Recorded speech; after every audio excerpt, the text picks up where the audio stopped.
টানা বৃষ্টি, পাহাড়ি ঢল আর বন্যায় বান্দরবানে সবচেয়ে বেশি ক্ষতিগ্রস্ত কৃষিখাত। পানিতে তলিয়েছে ৭ উপজেলার হাজার হাজার হেক্টর জমি ও বাগান।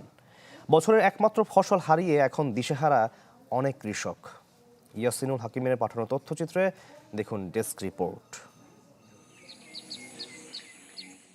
বন্যার পানি নেমে যাওয়ায় বান্দরবানে স্পষ্ট হয়ে উঠছে বিভিন্ন খাতে ক্ষয়ক্ষতির চিত্র, যাতে বেশি ক্ষতি কৃষি খাতে।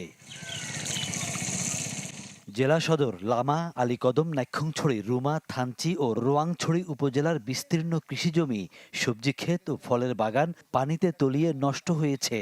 সবচেয়ে বেশি ক্ষতির মুখে পড়েছেন ২ পৌরসভা ও ২৮ ইউনিয়নের কৃষকরা। শুধু কৃষি জমিই নয়, পানির তীব্র স্রোতে সাঙ্গু ও মাতামুহুরী নদীর ২ তীর জুড়ে গড়ে ওঠা মৌসুমি চাষাবাদও ভেসে গেছে। ব্যাপকভাবে ক্ষতিগ্রস্ত হয়েছে সবজি, ভুট্টা, মরিচ, আদা, হলুদ, শশা সহ বিভিন্ন ফসলের ক্ষেত। নষ্ট হয়েছে আমনের বীজতলা ও ফলের বাগান। মারমাপাড়া, তার মধ্যে এদিকে আসা মুক্তি হয়, সব জায়গায় ক্ষতি হয়ে গেছে। আমার এখন খাওয়ার মতো আর কিছু নাই। বাড়িতে না আছে চাল, না আছে টাকা। যা শাকসবজি আমরা চাষ করছিলাম সবগুলি নদীর পানিতে ভেসে চলে গেছে। এখন আমরা একেবারে দুর্ভোগের মধ্যে দিন পার করতেছি। আমার এই কেটি ব্যাগ নষ্ট হয়ে গেছে। পুকুরে মাছ দিয়েছে, এগুলো সব চলে গেছে। অনেক জায়গা থেকে ঋণ নিয়েছে, সড়ক থেকে ঋণ নিয়েছে, এই ঋণ টাকা দিয়ে আমরা চাষাবাদ করতেছি। সরকার যদি চায় আবার নতুনভাবে গুতিম নইলে আর গুরুত্ব করানোর তৌফিক নেই। কৃষি বিভাগ বলছে, ক্ষয়ক্ষতির পূর্ণাঙ্গ তালিকা প্রণয়নের কাজ চলছে।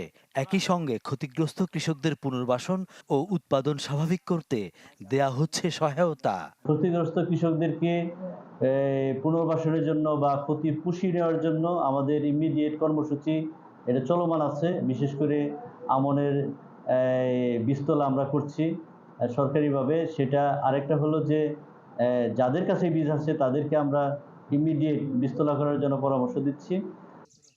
কৃষি সম্প্রসারণ অধিদপ্তরের প্রাথমিক হিসাব অনুযায়ী ৮,৫০০-এর বেশি কৃষকের ৭১৩.৪১ হেক্টর জমির ফসল নষ্ট হয়েছে, যার আর্থিক ক্ষতির পরিমাণ প্রায় ২০ কোটি টাকা। Desk report, channel 24।